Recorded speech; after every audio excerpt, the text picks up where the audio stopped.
Hello and welcome to this OECD webinar with me, Duncan Crawford. Thank you so much for joining us. Today, the OECD has released the new edition of Education at a Glance, the definitive guide to all things education. Each year, the report gives an assessment of the state of education systems around the world, including insights into how schools, creches, and universities are being run. If you want to know which countries spend the most on education, what the graduation completion rates are like, or how much teachers are being paid, then you're in the right place. This year's edition focuses on university and other forms of tertiary education. And I'm glad to say I'm joined by the OECD's project lead for Education at a Glance, Abel Schumann. He's going to give an overview of the main findings. Before he starts, just to let you know, we do want to receive your questions. So have your fingers hovering over your keyboards and do get writing away if there's anything you want to ask him about the results. Now, though, it's time for that opening presentation. Let's hand over to Abel Schumann to outline the main findings. Abel, over to you. Hello, Duncan. Hello, everyone. It's a real pleasure to be here today and present the main results from Education at a Glance that came out this morning. So it's brand new. Let me jump right in and share my screen. Okay, excellent. As Duncan already mentioned, Education at a Glance 2025 has a focus of tertiary education, and this is what I'm going to focus on mainly in my presentation. But as always, Education at a Glance covers all levels of education. So if you're interested in any other level, don't hesitate and have a look at the publication. I'm sure there's something in there for you. Let's jump right in with some of the key messages, and let's start with some good news. And the good news is that educational attainment continues to increase across the OECD. So what we see here is the share of 25 to 34-year-olds, so young adults that have a tertiary qualification in 2019. And when we compare that to 2024, so to our latest data, we see that in almost all OECD countries, there has been an increase.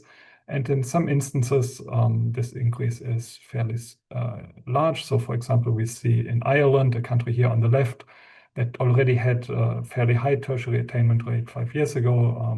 That tertiary attainment rate has increased substantially, and Ireland is now one of the countries with the highest tertiary attainment. But also on the right-hand side of the chart, countries that didn't have such high tertiary attainment in 2019, such as Turkey and Bulgaria, made really impressive progress. And this is a development that takes place not only at the tertiary level, this also happens at other educational levels. We see, for example, that the share of young adults that do not have an upper secondary qualification, so typically a high school degree, that is also declining in almost all OECD countries. So this is really positive news. But as so often, there are some concerns that remain, and let me now talk about some of those concerns that we find in this year's edition of Education at a Glance.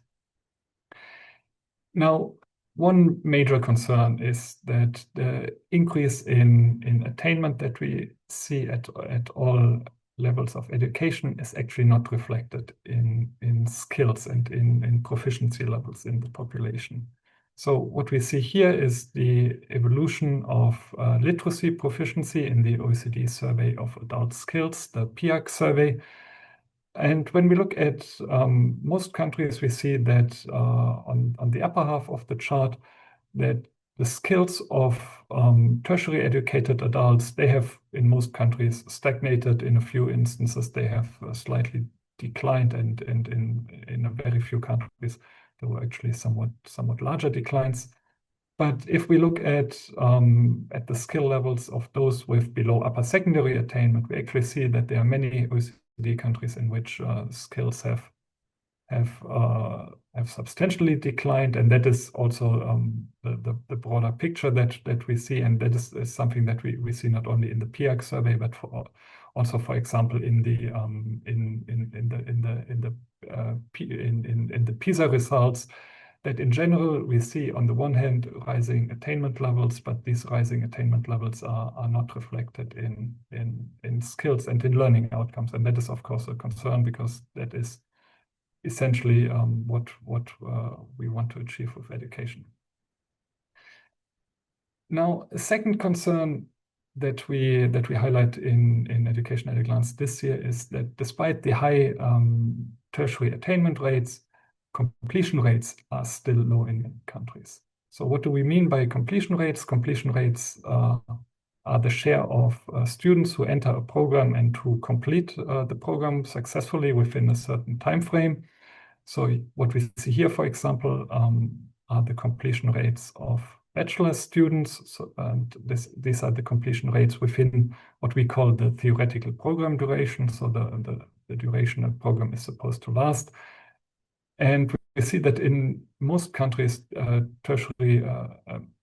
completion rates of bachelor students are actually well below 50 or 60% on average across the OECD. They are just 43% within the theoretical program duration.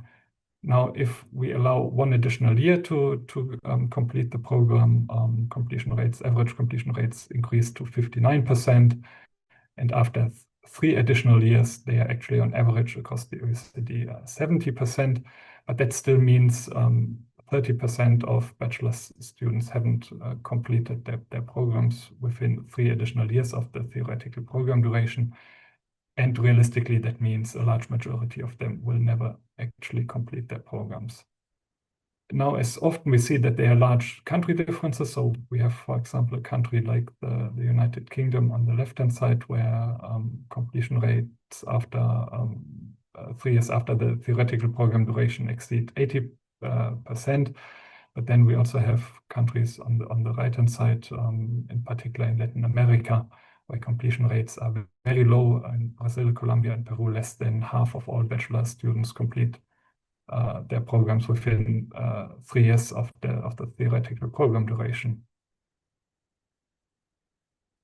Now let's move on. The third major concern that we highlight in the publication is that educational opportunities still depend very much on family background. What you see here is the share of young adults who have tertiary educated parents and who have attained a tertiary qualification themselves. And what we see is that in almost all OECD countries, that share exceeds 60%, and in many cases 70%, sometimes even 80%. Now, when we look at young adults whose parents do not have an upper secondary qualification, the picture actually looks very different. Now we see that on average across the OECD, only 26% of those young adults are actually have a tertiary qualification themselves.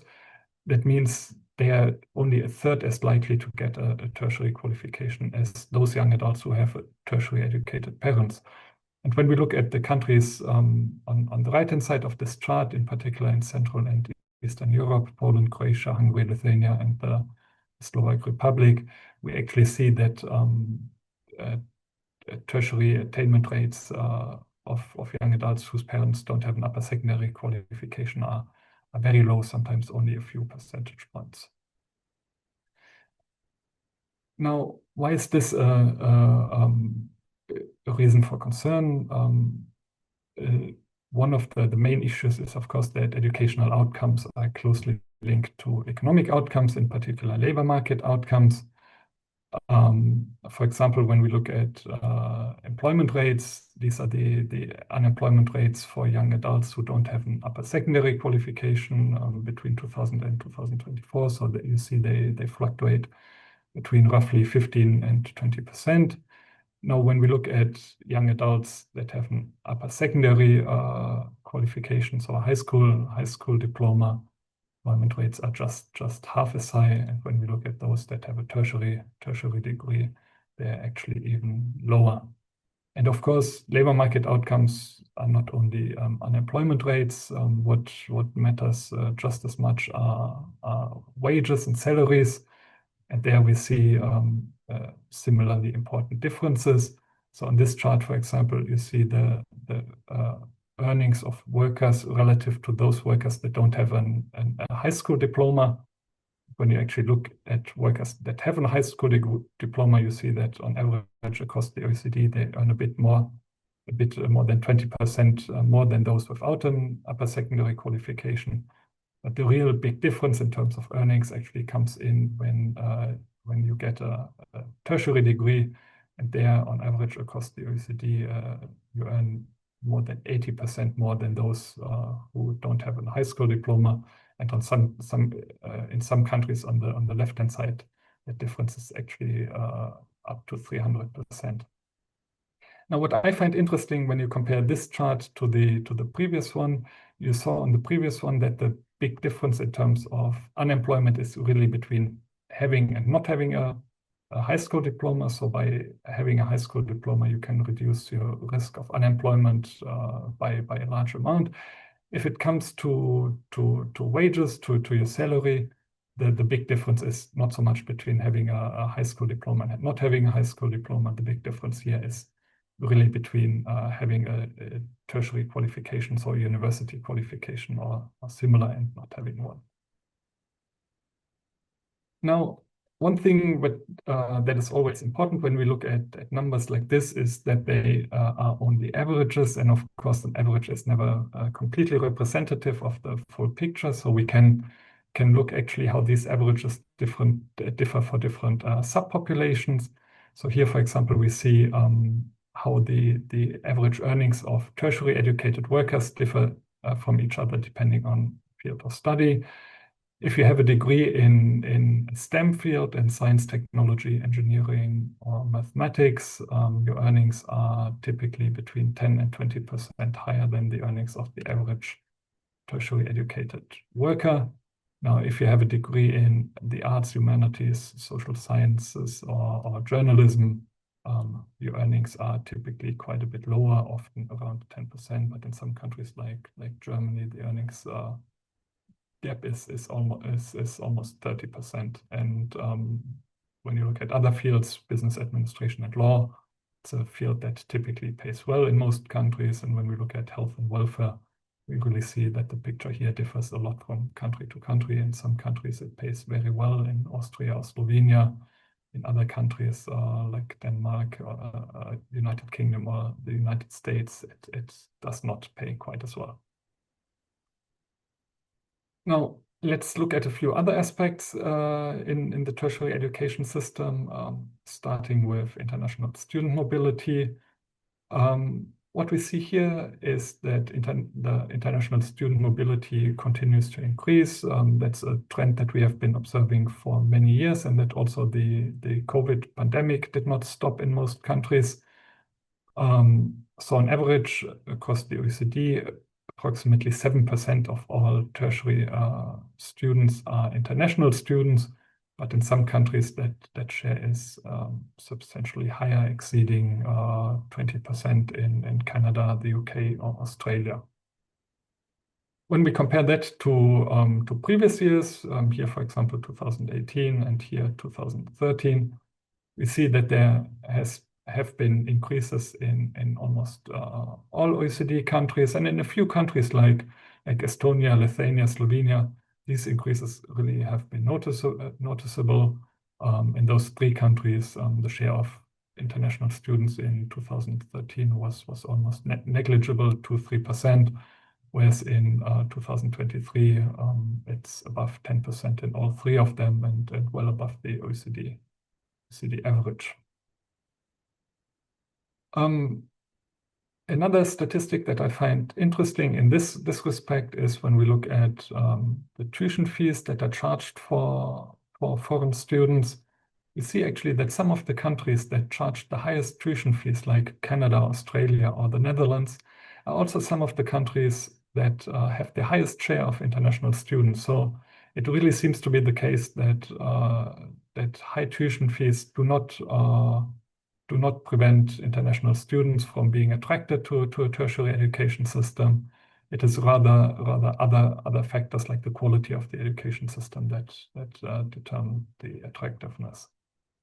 And perhaps what can be said in this context is that this is actually also something that is the case to some degree, not only for international students, but also for national students. When we look, for example, at a country like the UK, which has among the highest tuition fees across all OECD countries for national students, It's also one of the countries that has the highest tertiary attainment rates, and that also has the highest increase in tertiary attainment that we have observed in recent years. Now, moving on from tertiary education and talking about other levels of education, let me say a few words on early childhood education and care. So at the very start of the education trajectory for children. When we look at enrollment rates of 3 to 5 year olds, we see that in a lot of countries, enrollment rates are very high, often exceeding 90 and sometimes 95%. And there are some countries that have really made noticeable progress. Poland has very strongly increased participation in early childhood education and care. And Turkey is also a country that from a relatively low base over the last 10 years has almost doubled participation in early childhood education and care. Now, perhaps one thing that's important to highlight also for countries that already have very high enrollment rates in early childhood education, it is important to emphasize that this is not a reason to reduce efforts to increase enrollment, because what we see is that very often, even in those countries that have enrollment rates of 95%, it's often the children that are most in need of a early childhood education that are not enrolled. So even if enrollment rates are 95%, it usually pays off to continue efforts to increase the rate further and try to really achieve full enrollment of 100%. Now, another interesting fact when it comes to early childhood education is that even in countries that have nearly full enrollment and that over time continue at that enrollment level, it doesn't mean that the system doesn't have to go through major changes. What we see here is actually the change in the population of the 0 to 4 year old children between 2013 and 2023. And we see that there are really massive differences across the OECD. In a few countries, we have seen quite substantial increases. In Germany, for example, where the number of children increased by almost 13% over the last decade. But then on the other side of the chart, we have a country like Korea where the number of children decreased by 37%. And this is something, of course, that poses quite important challenges to early childhood education systems to adjust to these changes in the number of children. And of course, these changes are ongoing. Here we have the projected development of the number of children for the period 2023 to 2033. In a few countries like Latvia, there are substantial declines in the number of children, projected more than 25%. On the other hand, in a country like the Netherlands, the projected increase is actually really large with 17%. So early childhood education systems are forced to adjust. And of course, this is not only an issue that early childhood education faces, but other levels of education face the same challenges of adapting to demographic trends. Now, let me talk a bit about financial aspects, and let's talk about investment in education. What we see when we look at investment in education per student, we see that on average around 12 to 13,000 US dollars is invested in primary and secondary to post-secondary non-tertiary education per year. This increases to more than 20,000 US dollars in a few countries. Investment per child in early childhood education is roughly similar on average, a bit higher, a bit lower in some countries. And investment in tertiary education typically tends to be a bit higher per student in most countries and also on average across the OECD. But what I would like to emphasize is that actually investment per student is only one way of looking at investment into education. And depending on which kind of perspective you take, which measure you show, the picture can actually look very different. So what you see Highlighted here at the bottom are the flags of Luxembourg and Chile. Luxembourg, a country that has the highest investment per student. Chile, a country that has among the lower investments per student. But now when we actually look at investment as share of GDP, actually the picture looks completely different. So here, that's investment into primary education as share of GDP, secondary education, post-secondary, non-tertiary, and tertiary education. And what you see now that a country like Chile that in terms of investment per student is at the lower end of the spectrum of OECD countries now, certainly has one of their highest investments when measured as share of GDP.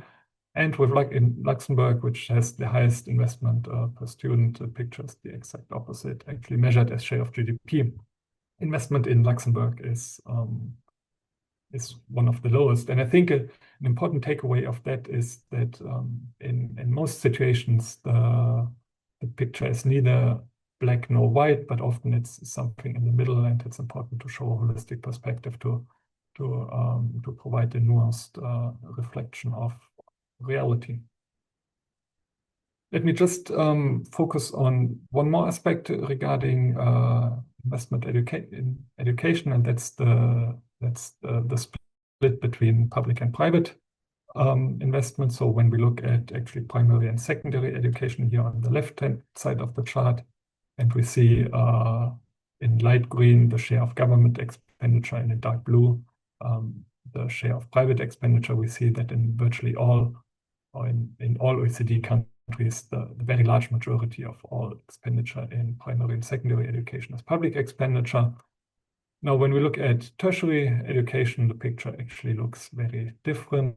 So in some countries, public expenditure is very high, but in other countries, it's private expenditure that makes up the bulk of all expenditure. And here a nice contrast is the UK and Norway, two of the countries that have the highest expenditure per student. In the UK, most of that expenditure comes from private sources, whereas in Norway, almost all of it is public sources. Let me come to the last part of my presentation. Let's talk about a hot topic in many countries, and that is teacher shortages and the attractiveness of the teaching profession. For the first time, actually, we have data on the number of unfilled teacher vacancies in education at a glance. And what we see when we look at this data, that actually the number of open teaching positions that are not filled at the start of the school year is not that high. So in a lot of countries, it's either below 1% or around 1%. In a few countries, it exceeds 2%. And in Sweden and Austria, the number of unfilled teaching positions at the start of the school year was a bit less than 5%. But overall, teacher shortages, at least in terms of measured as unfilled vacancies, they don't seem so prevalent. But that doesn't mean that teacher shortages are not an important issue. And that, I think, becomes more apparent when we look at a different measure. And that is the share of non-fully qualified teachers. So here we see the share of non-fully qualified teachers in primary education. This is the share of non-fully qualified teachers in secondary education. And we see that in many OECD countries, the share of non-fully qualified teachers exceeds 5%, in some countries 10%, and in a few instances even 15 or 20%. Now, that is a reflection that most education systems, rather than leaving teaching positions open, they tend to look for other candidates, and they select teachers that do not have the standard qualifications as teachers. So this is a different way of for teacher shortages to be reflected in reality, but it is a clear sign that teacher shortages are an important issue. Now, what I would also like to mention in this context, I think we have to be very clear with what we mean by non-fully qualified teachers. Non-fully qualified teachers, for us, for statistical purposes, means that these are teachers that don't have the standard qualification that is normally required in a country to teach. Now, this obviously does not mean that these teachers are not good teachers. So many of the teachers that are not that we count as non-fully qualified teachers are excellent. So just because you don't have the standard qualification, it obviously doesn't mean that you are not a good teacher. So that's an important distinction. Now, when it comes to measures to alleviate teacher shortages, let me just focus on one that's always very much discussed in the media, that is teacher salaries. Here we look at the evolution in teacher salaries between 2015 and 2024. We see trends that are really very different across the OECD. So in a few countries, teacher salaries adjusted for inflation, so all these numbers are adjusted for inflation, increased by more than 30%, for example, in Israel, Scotland, Poland, or the Slovak Republic between 2015 and 2024. In other countries, in Finland, Greece, Italy, Canada, and Portugal, teacher salaries actually decreased by up to 10% over that time period. Now, that would be based on this would be easy to conclude that teaching must be so much more attractive in countries that have that have seen high increases in salaries than countries where salaries have declined. That's actually not really what our data shows, because we can look at teacher turnover. So we can look at how many teachers, for example, have resigned from the profession in the last year. And what we see here is actually that the two countries that have very fundamentally different evolution of salaries, Greece and Israel, they are two of the countries that have the lowest teacher turnover. So in Greece, well below 1% of teachers resigned from the profession. And in Israel, the share was a little bit higher, but also below 1%. And I think that's a clear indication that it is not only the salaries that matter, but that there are many other factors that influence the attractiveness of the teaching profession. We also have data on teachers who retire from the profession, so that is typically in the range between 1% and 3%. And here we have data for a few countries where we don't have the breakdown between those who resign and those who retire. And overall, the picture shows that in some countries, we have almost 10 or more than 10% of all teachers resign or retire every year in England, Estonia, Denmark, Lithuania, for example. And that means there's, of course, a constant need to recruit new teachers to make sure the teaching numbers stay stable. In other countries on the right-hand side, virtually no teachers resign, and only teachers that retire leave the profession. Now, with this, I am at the end of my presentation. Before I hand the floor back to Duncan, I would just encourage you to download the publication. It's a big book, more than 500 pages, over 100 charts, and many tables. Here you have the QR code to download the publication. I'll leave that slide open just for a second, and I give the floor back to Duncan. Thank you so much for that, Abel. Absolutely packed full of information. I think everyone watching will agree.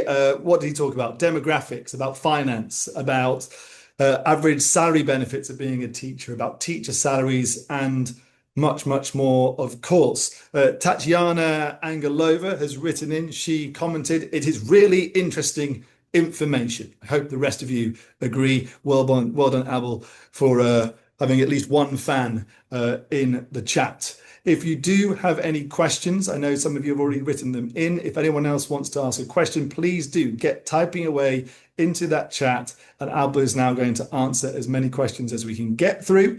For a first question to start things off, Abel, Vibeke Opheim from the Nordic Institute for Studies in Innovation, Research and Education wrote in a question earlier on.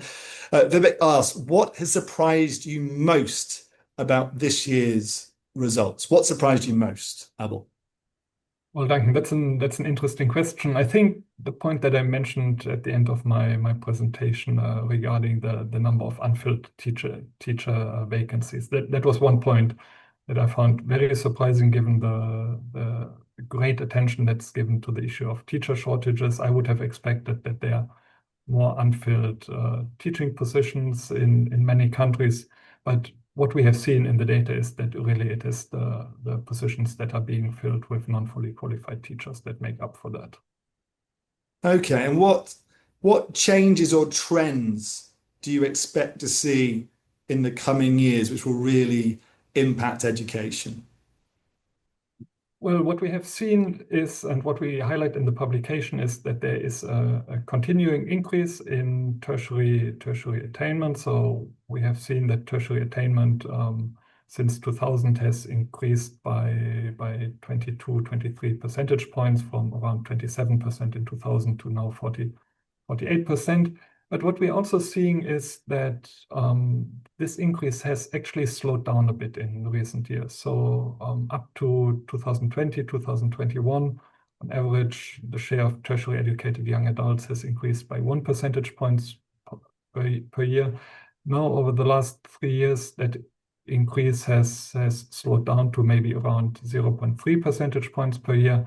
And I think it will be really interesting to see whether this is just a blip in the data and that will go back to the long-term average in the near future, or whether that slowdown will actually persist. And then, of course, the implications will be quite large either way. Okay, thank you for that. You already talked about in the presentation a number of times about employment outcomes, about the labour market, and Joyce Nicodeme from the Al Futtaim Education Foundation wrote in a question earlier asking, how well does higher education today meet the evolving needs of the labour market? And what steps are most critical to closing any gaps? Now, in general, overall, I think we have to say that there is a demand for tertiary educated workers. So we see that there's a clear and very stable wage premium over time. So this earnings advantage that I have mentioned in my presentation that actually has been stable over many years now. So the labor market is demanding tertiary educated workers. Unemployment rates consistently have been lower among tertiary educated workers than among workers with a lower educational attainment. So there is this demand in the labor market. What needs to be done, especially if tertiary attainment is further to rise, there has to be a further differentiation of tertiary education, in particular when we look at practical skills, vocational skills. So advanced vocational skills are, for example, a hot topic that need to be strengthened in many tertiary educated systems to allow also young adults that perhaps don't come from a very academic pathway to enter tertiary education and to have good opportunities.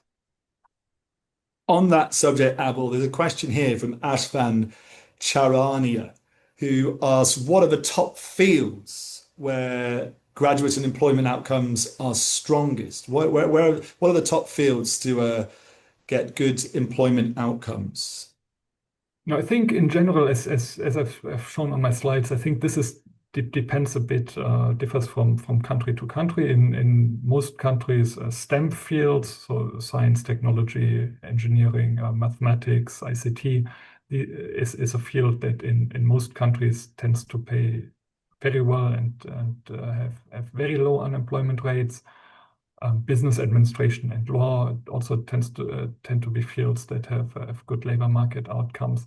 So I think in general, fields that are quite clearly profession oriented, so that have a direct equivalent in the labor markets. These are fields that are that see good labor market outcomes. Fields like the arts and humanities, where the direct link to the labor market is a bit weaker. These are typically fields where graduates tend to struggle a bit more in the labor market. Yeah, why is it that the relative earnings of graduates in health and welfare, in the health and welfare sectors, why do they vary so much across countries, it seems? That's a good question. To a large degree, that depends on who studies in those fields. So in some countries, it is really only doctors, so physicians that study these fields. And for example, if you want to go into nursing, you would go into a vocational education, which is not classified as tertiary education. So if you're in a country where it is only doctors that study those fields, the earnings outcomes are very high. When you look at countries where the earnings are relatively low, this is typically, for example, because a large number of nurses that typically have lower wages than doctors and enter those fields at tertiary level and are therefore counted in the data. Thank you so much for that, Abel. Sticking with the finance theme of some of these questions, Ivo Jans wrote in a question earlier on asking, how can we improve the public budget for education if governments haven't got the money to spend on other areas like health? How can we improve the public budget for education? If you can answer this one, Abel, by the way, you're going to help out all sorts of governments. So good luck. I think it's of course a hot topic. And so how can we make the most out of spending for education? I think what we have to keep in mind is that the correlation between higher expenditure and better outcomes exists, but only up to a degree. So we see that some of the countries that do best in terms of outcomes in let's say, for example, in PISA or in the survey of adult skills are Japan, Finland. These are countries that don't necessarily invest particularly large amounts into education. So both Japan and Finland are actually, in terms of expenditure, below the OECD average. What matters more than the overall amount is actually how the money is invested. And I think there almost every country has scope to find ways to spend the money more effectively. That can come from using technology more effectively to changing the way schools are organized. So there are many opportunities to increase efficiency. Hope that answers the questioner's question. Thank you so much there, Abel. Now, look, a lot of people are raising in questions about artificial intelligence. Surprise, surprise, it's always a popular one in these kinds of webinars. On AI, the OECD has estimated that a quarter of jobs across member countries, 27% to be exact, have a high chance of being automated due to AI. And Fiona Tan has written in a question saying, how does the rise of AI threaten teaching jobs? Are teaching jobs going to be threatened by AI, Abel? I think it's quite unlikely that teaching jobs are threatened by AI. I think what we can be pretty certain is that teaching jobs will have to evolve, that teaching will look different in 10 years from now than it looks today. But at the same time, for the very large majority of students, I think the human interaction will remain indispensable. So I think among all the jobs that are potentially threatened by AI, teaching is probably at the very lower end of the list. Okay, good news.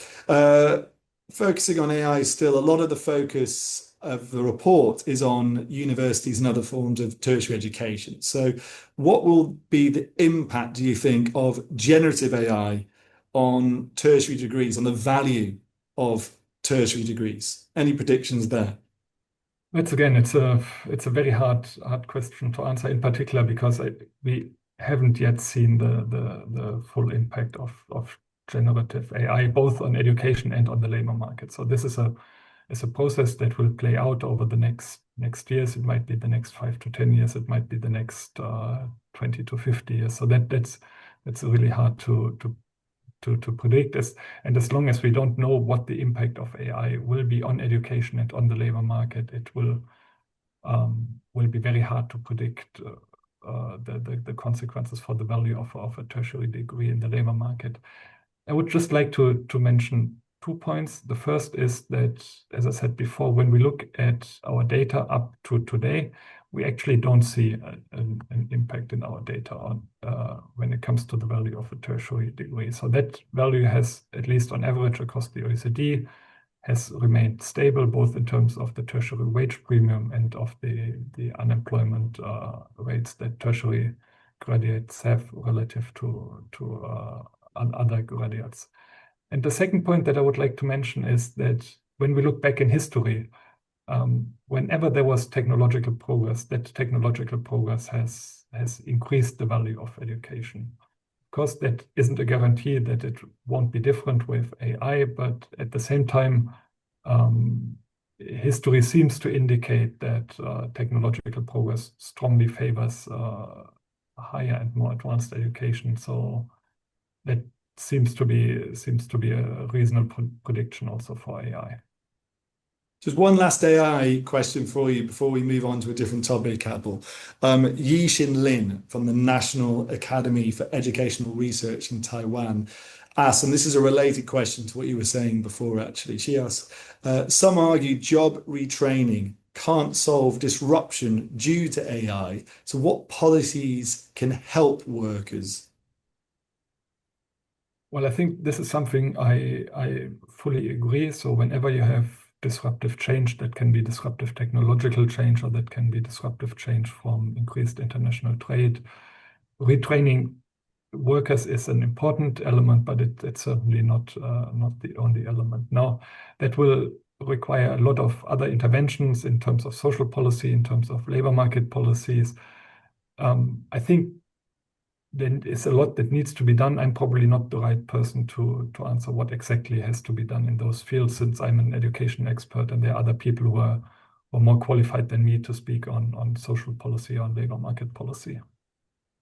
Okay, thanks so much. Just to say, Anthony Tong, I did see your question and you asked, given the hype about AI, I'm a bit surprised there's no investigation in education in this area. Will there be any attempt in the near future to assess the pervasiveness or the lack of it among OECD countries? The upcoming OECD report on teachers, the TALIS teaching survey, is coming out in a month's time, has a whole section on AI and its use in classrooms. So look out for that and you'll have an answer to some of your questions there. Moving on, Noel Ferguson has a question for you, Abel, on a different topic. He asks, what is the OECD view about the declining levels of literacy, which are highlighted in the Education at a Glance report, especially when tertiary attainment is increasing? What's the OECD's views about the declining levels of literacy? Yeah, it's again a big question. There's probably not a simple answer to it. What we see is that literacy skills are declining. It's not so much among tertiary educated workers. So we see that there's a significant fraction of tertiary educated adults that have low literacy rates, but that fraction has remained more or less stable over time. But when we look at the trends, the most concerning trends are actually occurring at the lower end of the attainment spectrum. So literacy skills are declining among workers that have below upper secondary attainment. There are probably multiple trends going on at the same time. So as I said in my presentation, in many countries, the share of adults that don't have an upper secondary qualification is shrinking. So if fewer and fewer adults have no upper secondary qualification, these are the adults that are really at the bottom of the skill distribution. So it's in some sense, it's a mechanical trend that the skills among those adults are declining. But then at the same time, there's probably more to that than just this mechanical effect. And what we have seen, for example, quite recently is that reading for pleasure is declining among all adults, and it's particularly strongly declining among adults with low educational attainment. And it is, of course, not surprising if this decline in overall reading then also has an effect on literacy skills. Very interesting, and that probably explains why I'm becoming more illiterate, because all I do is read social media all the time. Anyway, moving on. I did think it was really interesting in your presentation earlier, where you talked about how there's the issues in terms of equality of opportunity at the heart of tertiary education, where if you're from a disadvantaged socio-economic background, then you are less likely to attend university or get another form of tertiary education. So what can be done to help individuals from disadvantaged backgrounds to get a tertiary degree? That's also it's a really important question. I think to some degree, probably what needs to be done needs to start well before tertiary education. So to some sense, it has to start already in early childhood education, because this is where our chances to close the opportunity gap in education are really the highest. So gaps that open up during early childhood, they are very hard to close at a later stage. So if we want to give more people the opportunity to obtain a tertiary qualification, let's really start at the early childhood level and strengthen early childhood education systems to prevent opportunity gaps from opening up in the first place. Now, if you're interested more directly in what tertiary education systems can do, probably one measure that would be really helpful in this respect is to broaden the scope of tertiary education, to develop more programs that are targeted at students that come from, let's say, vocational backgrounds, because these are often the educational careers that are chosen by adults, by students from disadvantaged families. And if tertiary education systems could develop programs that can pick up on the specific skills that vocational graduates have, so that doesn't mean reducing the requirements, but that means focusing on these very specific skills that vocational graduates have, that would probably also help students from disadvantaged backgrounds. Okay, thanks for that, Abel. We are very near the end of this webinar, but there is one question here from Joel Kirsch. Now, I'm going to ask you this, Abel, and I suspect the answer is either no or you don't know, so forgive me because it's slightly off topic, I think, to education at a glance. But Joel asks, do you have any research on how the health and fitness of students at all levels of education increases academic achievement, physical health, mental health, and ultimately socio-economic growth? Your answer. So in general, we have data on this in education at a glance, not this year, but what we see when we look at the data that we published earlier is that there's a very clear and strong link between health outcomes and educational outcomes. Now the question, of course, is which way does causality run? So more educated students, more educated adults are healthier because they adapt more healthier habits, or are they more educated because their better health allows them to stay in education for longer? So I think that their causality probably goes both ways, and we have an effect that on the one hand, better health helps you to achieve better education outcomes. So we know that for example, mental health is really important to complete tertiary education. But at the same time, we also know that higher levels of education directly lead to better health. So I think there's a link going both ways. Okay, thank you so much for that, Abel, and thank you to all of you for joining. That was Abel Schumann, who has led the Education at a Glance team, which has worked unbelievably hard on this report. So thanks to all of them as well. Thanks to you for watching and for your questions. I know we didn't answer all of them, but we've got through a fair few. And thank you to the team behind the scenes, in particular Kevin Gillespie, who does all the work behind the scenes. That is it for now. You can check out the OECD's Education at a Glance report on our website. You can also read about the main findings in a blog and some key policy recommendations on the OECD Education and Skills blog site.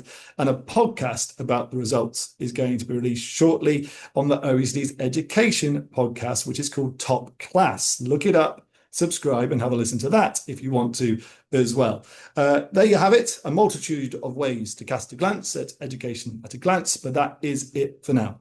Thanks a lot, and see you at another webinar soon. All the best. Thank you.